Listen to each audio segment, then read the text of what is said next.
Dans l'espoir d'éteindre la contestation populaire, Emmanuel Macron a présenté jeudi une série de mesures issues du grand débat national.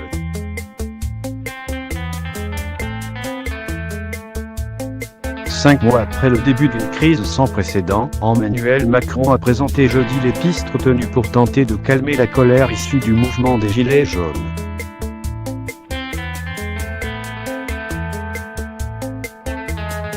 Message qu'ils ont envoyé, nous leur avons apporté des réponses très concrètes.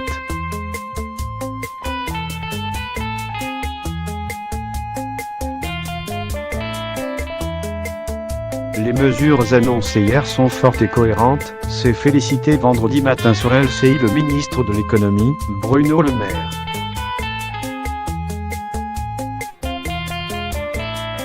Baisse des taxes, référendum populaire, indexation des salaires, retraite et allocation sur l'inflation. Les revendications des Gilets jaunes étaient nombreuses, et au lendemain de l'allocution du président, les principaux acteurs du mouvement estiment ne pas avoir été écoutés.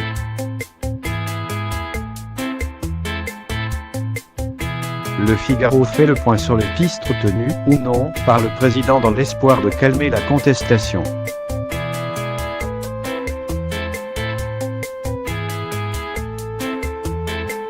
Non RIC, mais un RIP simplifié.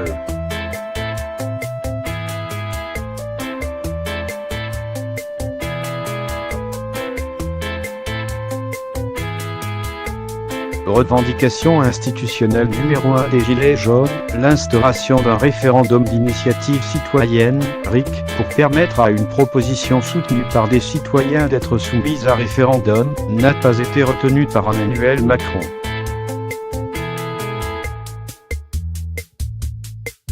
Un tel RIC me semble remettre en cause la démocratie représentative, mais je crois malgré tout que nous devons donner plus de place à la voie référendaire dans notre démocratie, a indiqué le chef de l'État.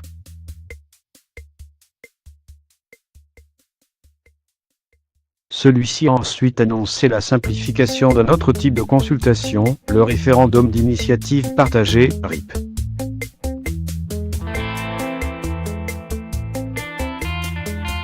Prévue par la réforme de la Constitution de 2008, applicable depuis 2015 mais jamais provoquée, cette consultation peut se tenir à la demande de 20% des députés et sénateurs, 185 élus, et de 10% des électeurs, 4,5 millions d'électeurs.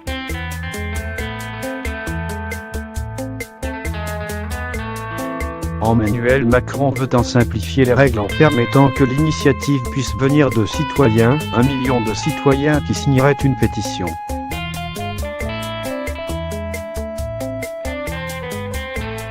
Et qu'elle puisse prospérer en projet de loi et, si elle n'était pas examinée par les assemblées, aller au référendum.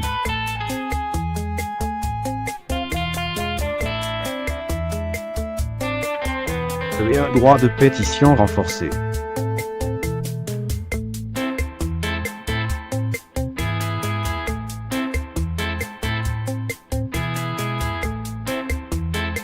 Convaincu que le mouvement des Gilets jaunes témoigne d'une nécessité pour les Français de davantage délibérer, le chef de l'État a indiqué vouloir renforcer le droit de pétition au niveau local, via une forme de droit d'interpellation des élus au-delà d'un certain seuil, qui sera à définir.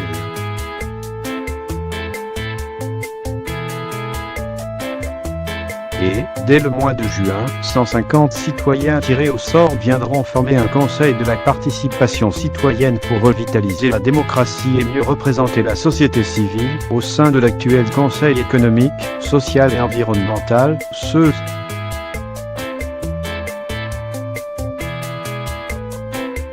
non au vote obligatoire.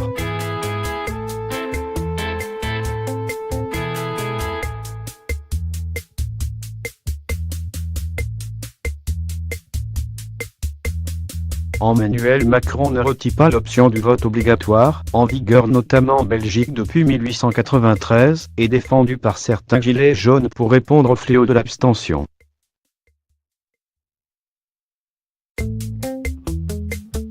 Je ne crois pas que l'on réponde à une crise démocratique par la contrainte.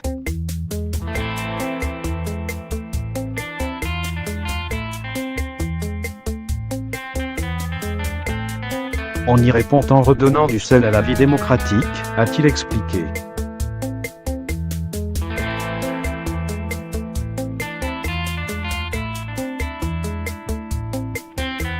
Même s'il a affirmé avoir été tenté par cette mesure, le président refuse également tout décompte du vote blanc parmi les suffrages exprimés lors des élections.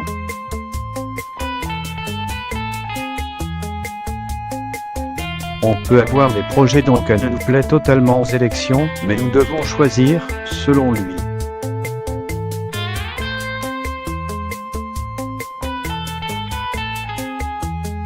Et ce choix est important.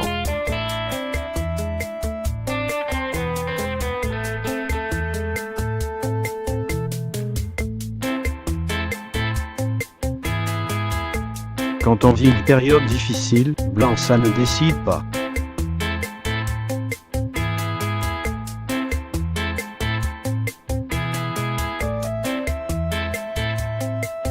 C'est l'agrégation du rejet.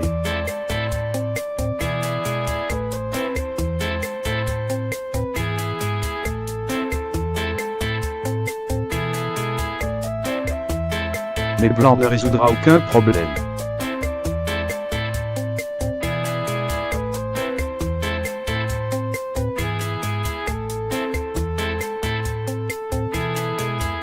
Monsieur 10, Madame I, oui.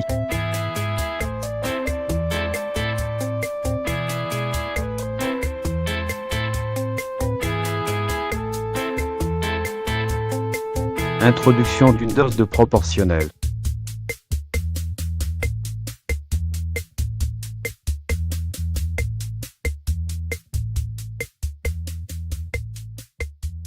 Emmanuel Macron s'est dit favorable à l'introduction d'une dose de 20% de proportionnelle à l'Assemblée.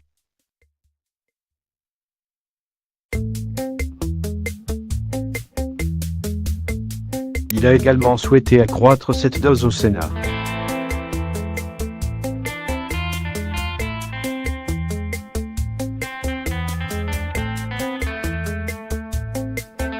Quant à la réduction du nombre de parlementaires, il s'est dit prêt à abaisser à 25% son engagement de 30%.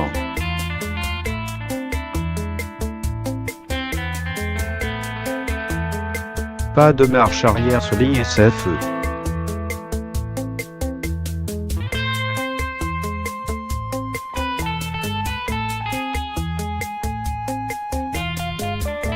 Le souhait d'une plus grande justice fiscale s'était clairement traduit, dans les revendications des Gilets jaunes, par la demande du rétablissement de l'impôt sur la fortune, ISF, qui taxait les plus riches et dont la transformation en un impôt sur la seule fortune immobilière a été vivement critiquée.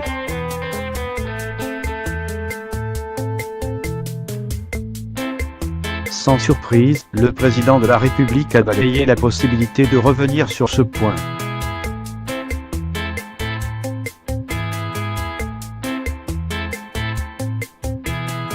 À ses yeux, il s'agit d'une réforme pour produire, pas d'une réforme pour les plus fortunés.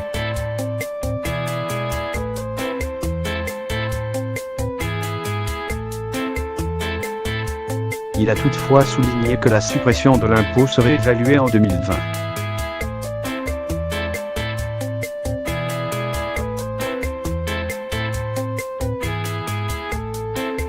Nous regarderons son efficacité.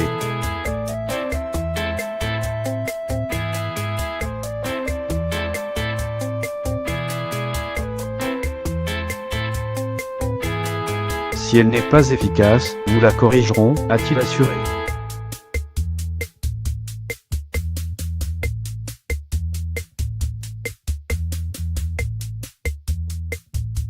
Mais une baisse d'impôt significative.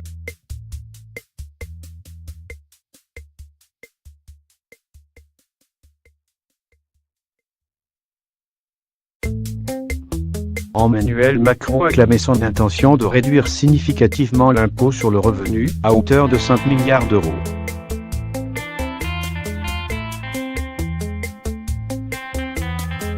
Il me semble que la meilleure orientation pour répondre aux besoins de justice fiscale n'est pas d'augmenter les impôts de tel ou tel, mais plutôt de baisser les impôts pour un maximum de nos concitoyens, en particulier pour celles et ceux qui travaillent, a-t-il affirmé, en se référant spécifiquement aux classes moyennes.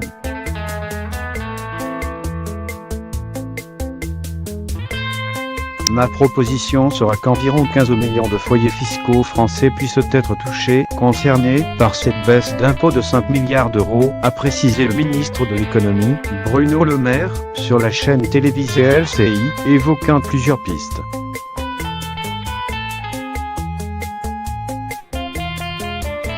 Le ministre souhaite adoucir l'entrée dans l'impôt sur le revenu qu'il juge actuellement trop brutale et dissuasive, notamment pour les personnes qui reprennent un travail.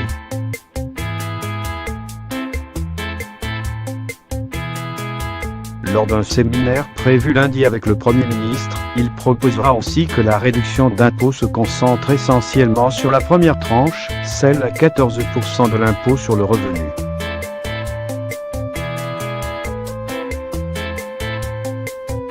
Et que tous ceux qui appartiennent à la deuxième tranche, celle qui est à 30%, puissent également être concernés, a-t-il ajouté.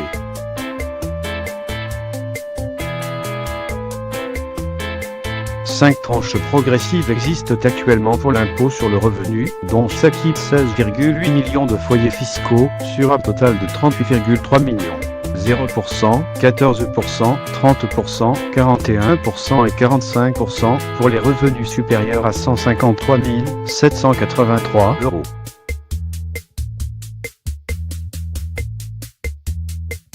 Des retraites réindexées.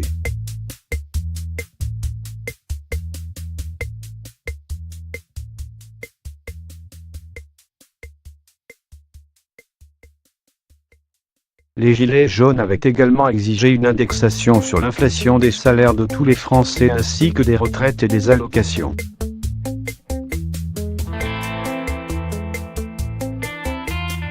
Le président de la République a annoncé, en ce sens, la réindexation de certaines retraites.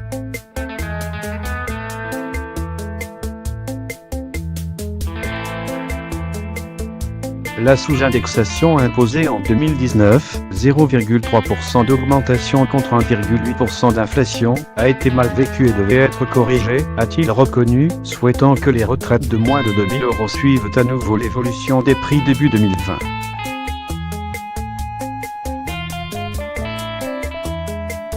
Puis, allant plus loin que la piste avancée par sa majorité et son gouvernement, le chef de l'État a émis le souhait qu'il n'y ait plus de sous-indexation de quelque retraite que ce soit à partir de l'année 2021.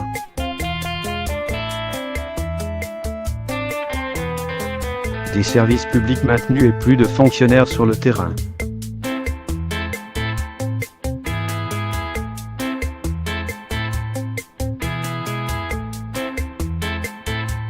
Alors que le maintien et le renforcement des services publics figurent au sur les revendications de nombreux gilets jaunes, le président de la République a concédé que l'État doit cesser la fermeture des services publics et confirmé qu'il ne voulait plus aucune fermeture ni d'hôpitaux ni d'écoles d'ici 2022.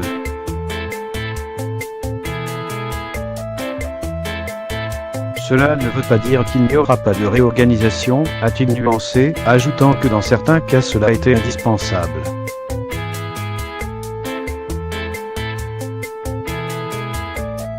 Emmanuel Macron désire aussi déployer plus de fonctionnaires sur le terrain, garantir l'accès aux services publics à moins de 30 minutes et développer des maisons France Services regroupant les services de l'État.